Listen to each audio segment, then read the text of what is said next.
Good evening to all respected dignitaries, esteemed speaker, and dear participants. I am Pritali Modu, and I feel honored to extend a warm welcome to everyone present here today. It is my privilege to introduce this webinar on the topic Conservation of Orchid Germplasm through in vitro technologies, rational methods, and applications. Orchids are among the most beautiful and diverse group of flowering plants, yet many species are under serious threat due to the environmental challenges such as habitat destruction and climate change. The need for their conservation has never been more important.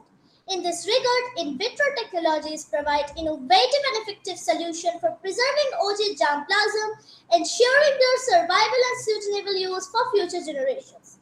Today, we are truly fortunate to have with us an eminent speaker, Dr. Shomi Nahana, an accomplished academician and a vibrant cultural personality. She is currently serving as an assistant professor in the Department of Botany at Ananda Mohan College, Kolkata. She completed her PhD in the field of conservation and propagation of orchid germplasm through in vitro technique use, demonstrating her deep dedication to plant science research and biodiversity conservation. Dr. Nahanal has a strong academic background with around extensive teaching experience. She previously served as the head of the department of Gangarampur College for 6 years. Beyond her academic achievements, she is also a distinguished singer, highly appreciated for her excellence in Rabindra Sangeet and various forms of Bengali music. Moreover, she is a talented writer who expresses her creativity through poetry and insightful articles on scientific and contemporary issues. Her multifaceted personality beautifully reflects a unique blend of scientific excellence and artistic creativity. We are truly privileged to have such an inspiring personality among us today. I am confident that her talk will enrich our knowledge and inspire us all. Thank you everyone for joining us. Let us begin the session.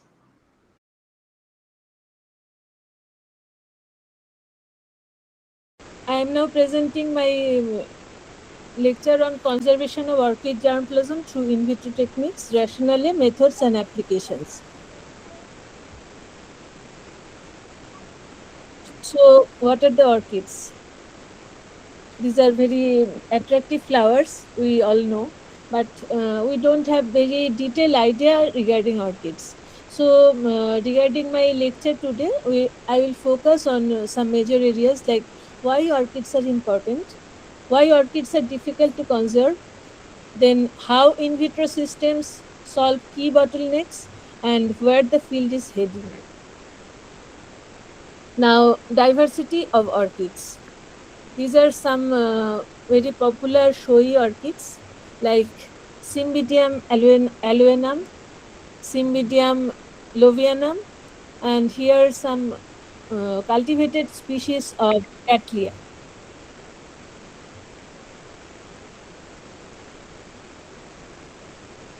Here Oncidium goaramse, this is Phaeus tankervilli, Spathoglottis plicata, and Orundina graminifolia.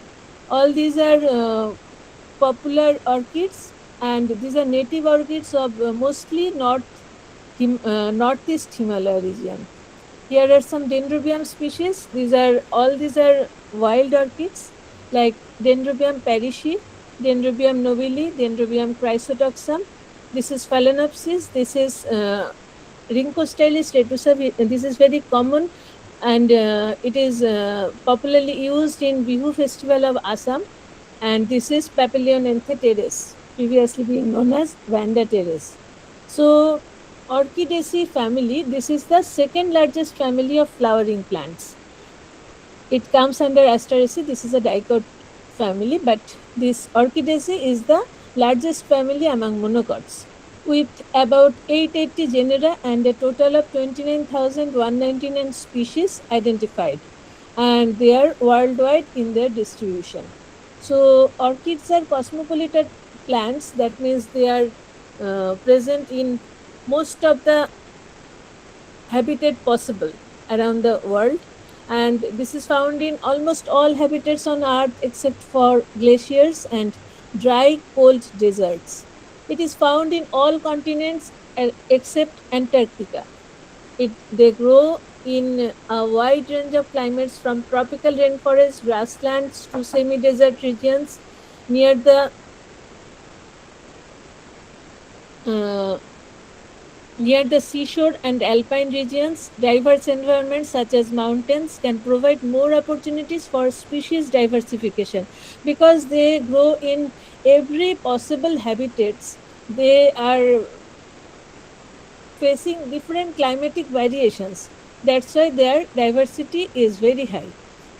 But in tropical region, they mostly occur as epiphyte. Epiphytic orchids are prevalent in tropics. So they are numerous in tropics. Not only this, great diversity of species and genera also found in tropical region. Other terrestrial orchids are more prevalent or more predominant in temperate region or some cold region. Many orchids are locally distributed and rare. That means they are not very wide in distribution.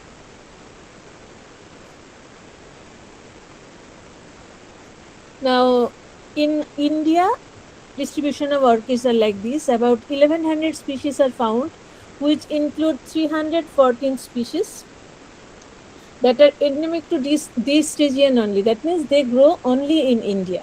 This is they are cosmopolitan in distribution. I have already mentioned about 70% of total species are epiphytic, distributed primarily in the tropical and subtropical regions. Others are terrestrial, nearly all being temperate. That means terrestrial orchids are more prevalent in temperate weather, while epiphytic orchids are more prevalent in tropical and subtropical region. Some are mycoheterotrophs, that means they have very intricate relationship with mycobiome, that means fungal association is there. Orchids cover 6.8% of the flowering plants in India. Next. This is the phytogeographical region-wide distribution of orchids in India. Like peninsular India, about 250 species are there. Eastern India, northeastern India, where we find the most abundance of orchid species, like 650 orchid species are found in northeast, and in eastern Himalaya also they are quite numerous, like 612. Western Himalaya 250, like this. Here we can find that in peninsular India, endemic species are more. There are some extinct species, that means they are not found now very frequently in their wild habitat. There are some endangered species, that means they need conservation, otherwise they will be extinct very soon.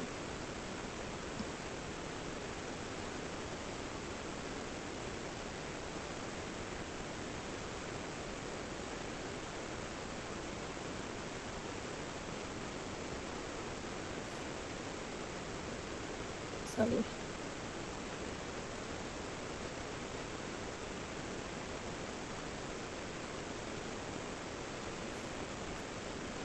Now, present status of orchid distribution in India, according to Hajra and Day 2010. Here we can find the distinct regions like Eastern Himalaya, Northeastern India, Northwestern Himalaya, Peninsular India, Andaman and Nicobar Island. Some orchid species which are under Indian Wildlife Protection Act, like some species of Paphiopedilum, Vanda cerulean, Renanthera inshutiana, etc. Now, the background of this study, barriers towards orchid propagation, why they are being endangered or even extinct in the wild. They demonstrate obligate symbiosis, that means absolute requirement of a symbiotic fungal association makes seed germination difficult in nature. Okay, when this symbiotic association is there, then only these seeds or such species can germinate in nature. Otherwise, they can't germinate. They just remain idle in the nature and then perish. In most cases, the symbiotic fungal partner is highly species specific. That means that species will germinate only that exact strain, that specific strain of fungi is present in the vicinity. Otherwise, it will not germinate. And their vegetative propagation rate is also very slow. Now, there are certain threat to orchid populations like clearing and fragmentation of habitat for urban development, invasion of habitat by introduced weeds, and illegal plant collection from wild for commercial purposes. Now, this is the CITES, the Convention on International Trade in Endangered Species of Wild Fauna and Flora. Among the orchids in their natural population, only 1,000 species have been assessed for the IUCN Global Red List to date. That means this is according to the survey of IUCN 2017. And an alarming 56.5% of those that have been assessed fall into one of the categories of threat, that is either they are critically endangered, that means they need very urgent conservation, and or they are endangered or vulnerable.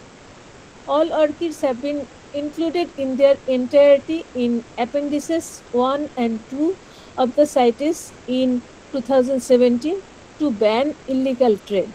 Okay, that means either they are included in appendix 1 or 2 of the CITES and their illegal trade is strictly banned. Based upon the assessment of 1770 orchid species worldwide in 2021 by Global International Union for Conservation of Nature for Red List of Threatened Species, nearly a half of orchid species are under one of the three threat categories, namely vulnerable, endangered, and critically endangered. This is according to the survey as reported by IUCN in 2021. Now we can see the appendix 1 includes species threatened with extinction that are or may be affected by trade. This include the species like Dendrobium cruentum, Lelia lobata, Paphiopedilum species, that means several species of Paphiopedilum, Phragmipedium, Rhinanthera imshutiana, etc. And appendix 2, the species that are not necessarily threatened with extinction but may become so unless trade in specimens of such species is strictly regulated. And except those mentioned in appendix 1 is included in appendix 2. That means all rest of the orchid species are included in appendix 2. Now, these are some of the endangered orchid of India. Geodorum citrinum, this is terrestrial orchid. Geodorum densiflorum. This Geodorum citrinum was previously recorded from India in around the Khashi Hills and some other parts, but nowadays it is not found in India. Geodorum densiflorum, this is highly endangered. Rhinanthera imshutiana, this is highly endangered. Paphiopedilum drui, these are the lady sleeper orchid. These are very much endangered in their natural habitat. And Vanda caerulea, commonly known as blue vanda, this is also endangered in India. Now, key reasons for the decline of orchid populations in their natural habitat. First of all, we all know habitat destruction and modification due to urbanization, due to building construction, road construction, infrastructure development like road widening and agricultural expansion. All these destroy natural habitats. Then forestry practices like logging and clearing reduce the old growth forest condition which is necessary for many orchid species. They used to grow in the old forest region, that is they were very much abundant in that locality, but when some clearing is underwent, then it completely perish or completely vanish. Secondly, illegal and over collection. There are certain persons, actually we all want to grow orchids in our vicinity, in our home.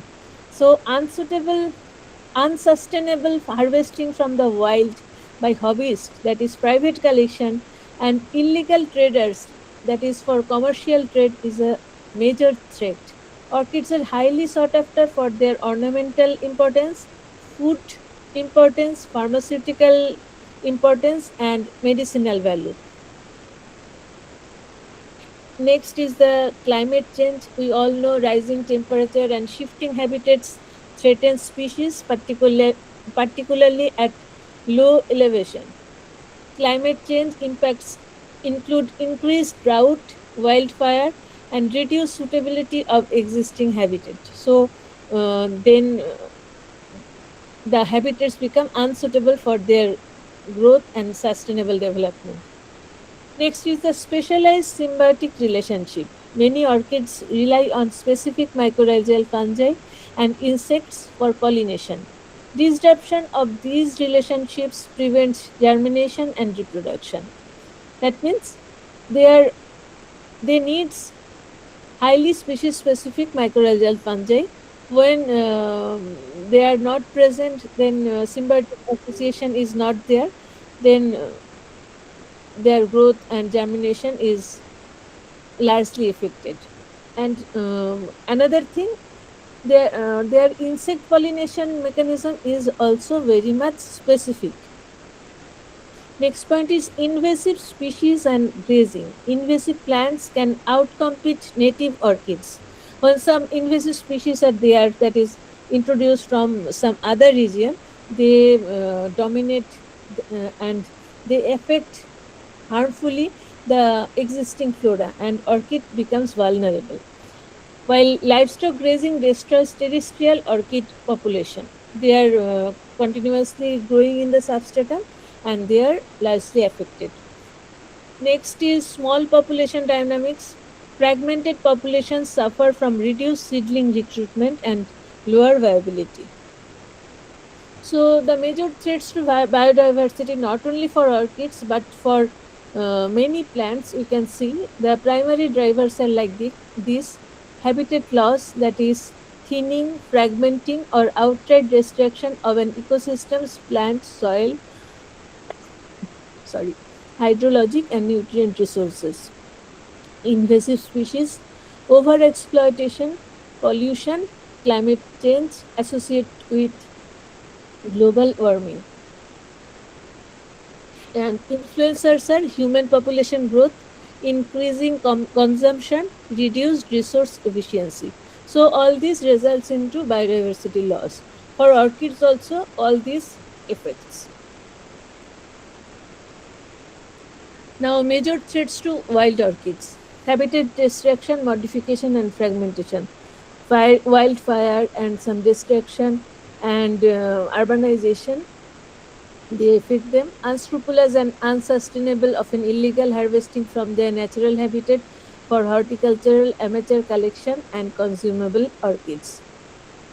There are certain food items not very popular among us, but in the tribal population, they are very much useful, very much popular for medicinal purposes and for common food purposes. Here are some insect pollinators. Like all plants, orchid species are affected by this pressure, but due to their complex interaction with pollinators, mycorrhizal fungi, and host trees, they are likely to be at greater risk as they are dependent on other organisms that are also being affected by habitat or climatic change. Thus, orchids present greater challenges than many other plant groups because their life history stages are very much intricate, very much complex. Most orchids require specialized habitats and are usually in small populations with a high dependence on pollinators, symbiotic germination fungi, and host trees for epiphytic species, further making them particularly vulnerable to extinction. Okay, in the figures, we can see how they pollinate, how the insects are very specialized in their pollination mechanism. Okay, so This makes them more vulnerable when some environmental change is there. Their insect population also changes, and then in in their connection, the plant or the orchid species also undergo devastation. Orchidaceae are one of the largest and most widespread families of flowering plants that account for about 8% of angiosperm species diversity. Only few orchid species with high values in ornamental horticulture, like Ingenera of Cymbidium, Phalaenopsis, and Cattleya. In case of medicinal plants, several Geodorum, Dendrobium, and Gastrodia species, or in food industries like vanilla fragrance, have been domesticated and cultivated on a large scale, and a large portion of orchids still grows in their natural habitats. Okay, these are some very popular orchids which has been domesticated for their medicinal or some other attributes. As for example, for vanilla fragrance, this vanilla genus is very much popular for food industry. However, it has been reported that many orchid species are still being collected and transported across international borders. Obviously, these are illegal export for use as medicine or food in addition to the horticultural trade without the permits required under CITES. The extent of this illegal trade is difficult to assess because we can't no indicative measure is being taken. Notable examples of poorly documented trade relate to orchids collected for traditional medicine in East Asia and for production of the foodstuffs like salep in the Eastern Mediterranean and the Middle East, and chikanda in Southeastern Africa. This salep is very popular in this region. Now, present scenario of orchid population we have already seen. According to IUCN, 1256 orchid species spanning 155 genera with 388 species are endemic to this country. Globally, 1779 species are endangered. In India, 105 species are endangered. Examples are like Vanda caerulea, Rhinanthera inshutiana. And regarding economic importance, we have already discussed that for the vanilla essence orchids, vanilla orchids are important. Ornamental dendrobiums are very common in the market nowadays, and for medicinal uses in Chinese Materia Medica or in ancient Sanskrit scripts like Veda and Upanishada, orchids has been mentioned as rasna. These are actually Vanda tessellata. Dendrobium tonic for longevity. These are the uses in medicine: to moisten and nourish the skin, to heal eye problems, to replenish lost fluid from the body, and reduce severe thirst, to boost the immune system so as to fight infections, to improve the functioning of the lungs, kidneys, and stomach, to reduce stomach pain, cramping, and vomiting, to treat tuberculosis, flatulence, night sweats, anorexia, fever, and dyspepsia. So, for all these purposes, the various tribal community use orchids. That's why they collects the orchid from the wild habitats, and the population is of course affected for this collection pressure. Some important orchids of India which have high ornamental values and used as breeding materials. These are like Aerides multiflorum, Coelogyne elata, Cymbidium alifolium, Dendrobium aphyllum, Dendrobium nobile, Dendrobium chrysanthemum, Dendrobium chrysotaxum, Dendrobium farmeri. These all are very beautiful orchids. We have already seen some of them. Paphiopedilum species, Pius wallichi, Rhinanthera inshutiana, which is known as commonly as red vanda. These are not vanda, but known as red vanda. Rhynchostylis retusa, which is common in Bihu Utsav. Thunia alba, Vanda cristata, Vanda cerulea. This is commonly known as blue vanda. and Vanda cerulescens. Now, regarding the seeds of orchid, they are very minute and light. Some hundreds to even 2 millions of seeds are there in a single pod. Regarding the storage tissue, they are virtually absent. Neither cotyledon nor endosperm is present. Actually, this is the highest evolved family. So they are minimizing their uh, tissues. Thin transparent seed coat is there. Embryo is undifferentiated, reduced to 4 to 200 testa cells only. So they are very much reduced. Regarding their seed germination, they demonstrate obligate symbiosis. That means they can germinate only when that their symbiotic mycorrhizal partner is present in the vicinity. Symbiotic fungal partners are generally comes under Rhizoctonia species, different species of Rhizoctonia.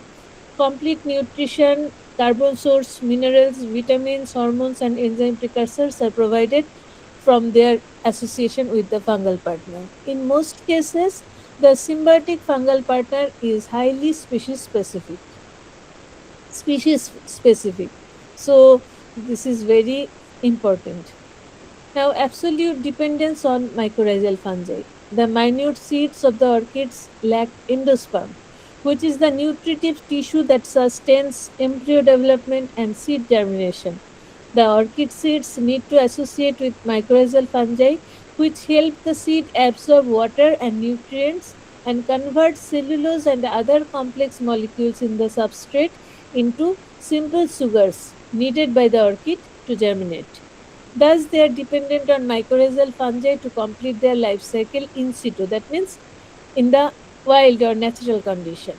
As a result, the seeds depend upon mycorrhizal fungi for the carbon sources to germinate. So, they cannot germinate without the mycorrhizal association. Orchids have life history stages that depend fully or partially on fungi for carbon and other essential sources, not only for germination but also seedling development and further growth of the seedlings. Orchid populations depend on the distribution of orchid mycorrhizal fungi, that is OMFs. It is evident that local scale distribution and population dynamics of orchids can be limited by the patchy distribution and abundance of OMF, but they are rarely limited by OMF distribution at geographic scales. In fact, orchids were more abundant, less likely to enter dormancy, and more likely to re-emerge when OMF were abundant. So, orchid seeds remain inert in the nature. When the OMF or the orchid mycorrhizal fungi becomes more abundant, they germinate in abundance. That is the beauty of the association. Therefore, abundancy of OMF is important for conservation planning also, and any environmental disturbance may threaten their survival in nature. Now, why this conservation is needed? Because orchids are continuously being endangered, being extinct in the nature. Sometimes large scale micropropagation is the best option to prevent such collection pressure from the wild. Now, conservation of orchids, how can it be done? There are some in situ methods. In situ means in the nature. Orchid sanctuaries and habitat protection is the best method for in situ conservation. That means we are not moving the orchids from the wild, we are growing and we are like maintaining their growth and development in the nature. Then comes ex situ methods, that means we are collecting and taking the orchid germplasm to somewhere else, and there we are maintaining at our ease and at our comfort. This is germplasm preservation in botanical garden. Okay, such suppose some wild region is facing environmental drastic changes, then we can collect the same and take it to the germplasm repository in some botanical garden or in some laboratory. Next comes the in vitro methods. These are seed culture and tissue culture or micropropagation technique. We can discuss detail upon this. That means for germination, we have already discussed some species specific orchid mycorrhizal association is required for their germination.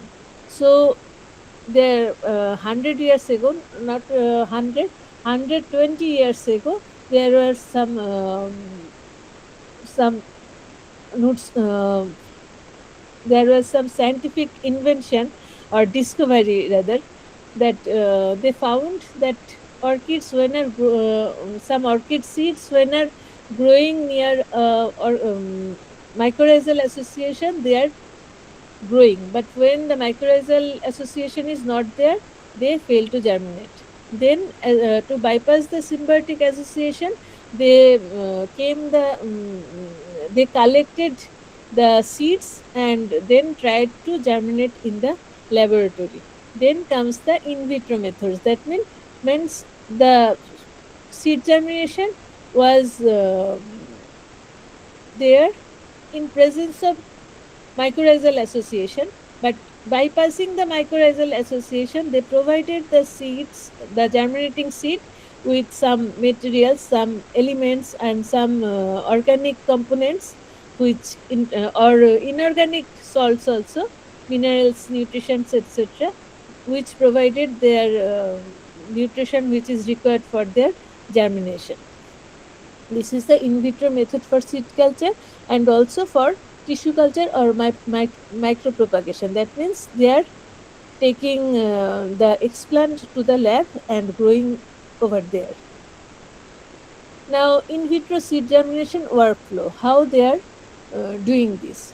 Now, collection of fruit, we just collect the fruit from the wild or from the garden, then sterilize the fruit because there may be some micro fungal or some microbiological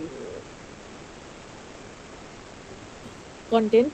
So we first sterilize the fruits with TPOL, that is sterilizing agent, or under running tap water. After that, we use mercury chloride, deep into mercury chloride, and then pass in the flame. So this is the sterilization process. After this, we inoculate these seeds in the culture media. Okay, all in the laminar hood. Now, then we place the seeds in the germinating media. Then seed germinates. We look into the figure A. These are seeds being germinated. Then B, these are protocorm formation. Then protocorm is growing. In C, D, here protocorm is growing more. And then seedling formation is there. Leaves are forming and then shoots are being formed. So seedling formation is there. After that, root development takes place. Then we then these undergo into hardening process, and after that we transfer the seedlings to the natural habitat. All before this, we keep it under the laboratory condition. Now, this is the in vitro seed germination workflow in some other genus. In Cymbidium bicolor, these are the fruits, and within these fruits, millions of seeds are there. We inoculate the seeds, then the seeds grow into protocorms, they germinate to forming protocorm. Then protocorm becomes mature, more yellow in nature. After that they form the seedlings. They form the leaf, first leaf, second leaf, and then seedling is formed. Roots are formed. Then finally we harden it, and then finally transfer it to the garden condition, and then finally to the forest or the natural habitat. All these were from seed. Here we propagate from the explant. That means we can propagate it, we can grow orchids from petals, from shoot tips, and leaf, root, even some nodes. So different parts of the orchid plant can be used for further initiation of the culture. and this thing happen especially in cultivated varieties and for some special orchids which are very popular among the uh, hobbyists. Now, first is the flower, main stages of producing the propagules. Then, from the initial tissue culture of nodes of flower stalk, flowers, then we are taking the flower stalks, then we are growing it directly. This forms into leafy structure, leafy propagules, then gives rise to seedlings, not seedlings, this rise to plantlets. Directly, plantlets are being formed. Then they are undergoing hardening process within the lab and then in the greenhouse condition, and finally they are transferred to the wild condition. So this is the in vitro propagation workflow. Now, objectives of using in vitro techniques. Why we should include these in vitro techniques for our conservation efforts? Firstly, we will use it to develop an asymbiotic seed germination protocol uh, by bypassing the fungal association. Next, to assess role of organic additives like peptone, coconut water, yeast extract, all these can be used for their germination, and to evaluate effect of plant growth regulators, that means plant hormones like auxin, cytokinin, etc. Next, to improve seedling survival, seedling growth and development, and finally for clonal propagation of desired variety for commercial purposes. Now, seed germination of orchidaceae is already discussed. They are very important in orchid life cycle. In other seeds, like we can say chickpea or some other common ones, we just keep it in the water and they germinate. But for orchid, this cannot happen. That's why such elaborate process we need to incorporate. Now, various strategies for conservation. Ex situ conservation, we have already discussed about it. For in situ conservation, there are certain processes like sanctuary, orchid sanctuary, national parks, etc. And for ex situ ones, there are seed storage, in vitro storage, DNA storage, pollen storage, field gene bank, botanical garden, etc. And for in vitro conservation, there are we have already discussed what is in vitro conservation. There are some disadvantages also. Risk of somaclonal variation. That means when we are clonally propagating it, it is like Xerox copy. That means same copy is being generated. So this is not in terms of conservation. This is not very desirable because under certain environmental change they can perish altogether. So there are certain risk of somaclonal variation also. Such some variation can happen in their chromosomal level. Individualized maintenance protocols yet to be developed, but there are certain very useful advantages. All species types, recalcitrant, sterile or clonal species can be conserved, and regrowth frequency is generally very, very high. For orchids, from the conservation perspective, seed germination is most essential because seeds are produced as a result of sexual reproduction and thereby optimum genetic diversity is maintained, which I have already mentioned just in the last slide, that clonal propagation means you are copying their genetic material just like a Xerox machine. But in case of seed germination, sexual reproduction is there, so optimum genetic diversity is maintained over there. Okay. Now, genetic diversity is essential for long-term survival of a species because each seedling is genetically unique, that provides increased reproductive fitness to a population, and greater genetic diversity in a population allows more flexibility, enabling it to adapt to changing environmental conditions. Therefore, in vitro raised seedlings could be used for supplementing natural orchid population as a way to prevent inbreeding depression amongst such population. What is inbreeding depression? That means when the cross pollination, we have those who have some basic biological idea, which everyone has, that this cross pollination is required. Okay. Now, seed raised plant are used for conservation programs such as reintroduction. This is used at Kew also, the Royal Botanical Garden in Kew, London. So, inbreeding depression can be avoided by means of such populations. Many orchid species are endangered or locally extinct due to habitat loss, overcollection, and climate change. We have already seen. Clearly, the majority of orchids are facing extinction threats, which demands urgent attention and targeted conservation actions, such as reintroduction. That means they are almost lost in their natural habitat. Then only suppose only 3-4 plants are there, then we can uh, maintain, or we can germinate it in lab and then reintroduce the raised seedlings in the wild. In this way we can reintroduce in the wild and maintain the population.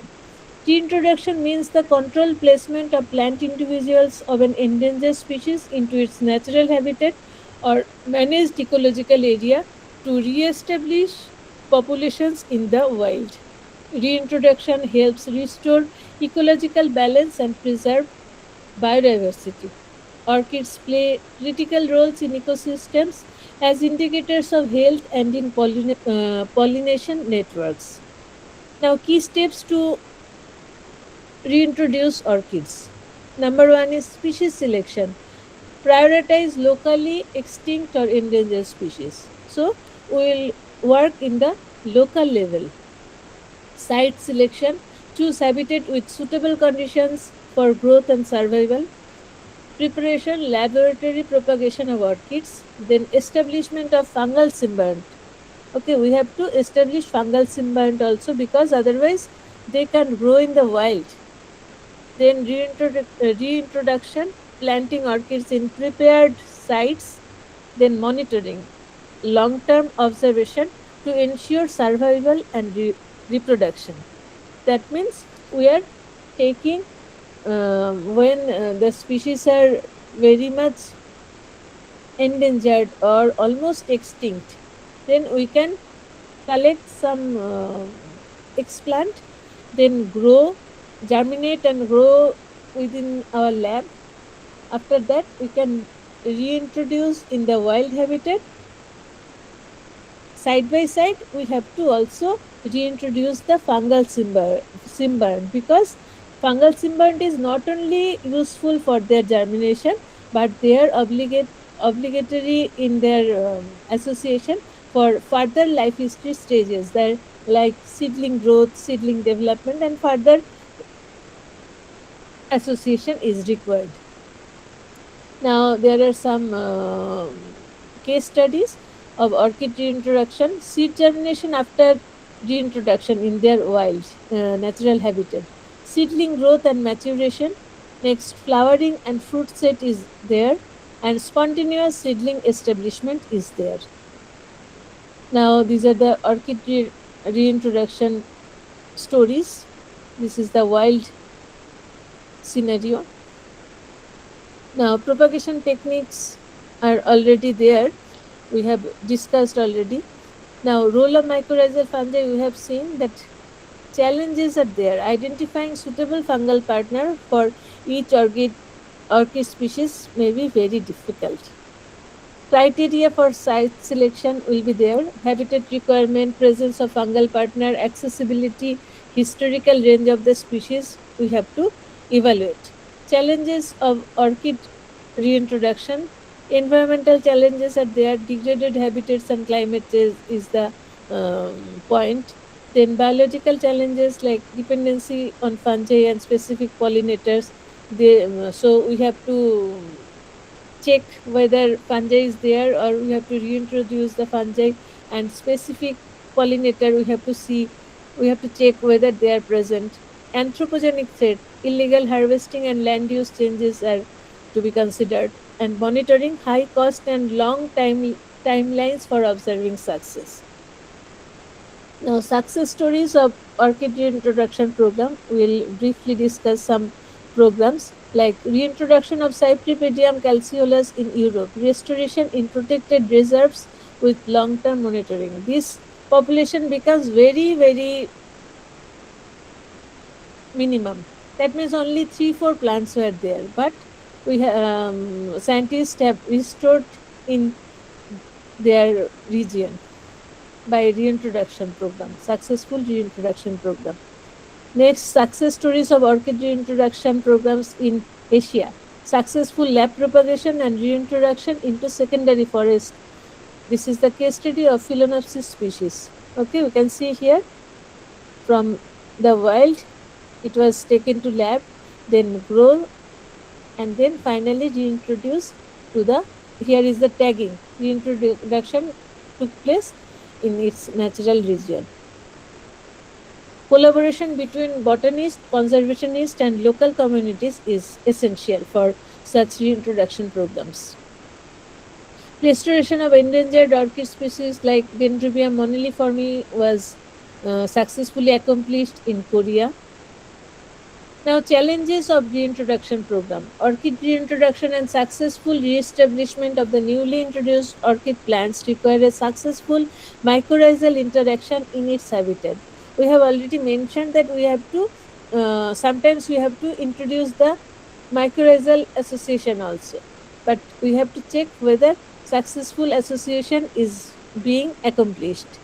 Next, orchid mycorrhizal fungi are often very specific, meaning that they can only form partnership with certain orchid species and vice versa. The importance of mycorrhizal fungi in the orchid life cycle is crucial from ecological standpoints. So, long timelines for monitoring success is required, and limited funding and technical expertise is the main limitation. Now, these are the different steps for isolating fungi, extracting fungal DNA, selecting primers, amplifying DNA, and subsequent data analysis used in studying orchid endophytic mycorrhiza. Okay, these are the steps where we can use the bioinformatic tools. Now, regarding the future directions, expand fungal culture libraries and to develop better understanding of fungal symbiosis techniques, utilize genetic studies to enhance survival rates, increase funding for research and conservation program, which is the main challenge nowadays, expand international collaboration for orchid research and restoration, including orchid biologists, mycologists, and environmental biologists, and of course, the local community. And engaging general public in orchid conservation program is thus essential. So these are the various steps of mycorrhizal fungi association and reintroduction practice. Co-sowing seeds and fungals carrying ecological specificity should be there. Now we have come to the conclusion of our discussion. Orchids are essential components of biodiversity, we have seen from our discussion, but they face numerous threats because they are very much specific in its different life history stages. Mycorrhizal fungi play a pivotal role in their germination and survival in their natural habitat. Therefore, collaborative conservation strategies are needed to ensure the future of orchids in nature. Now, the call to action is please support orchid conservation initiatives. Thank you, everyone.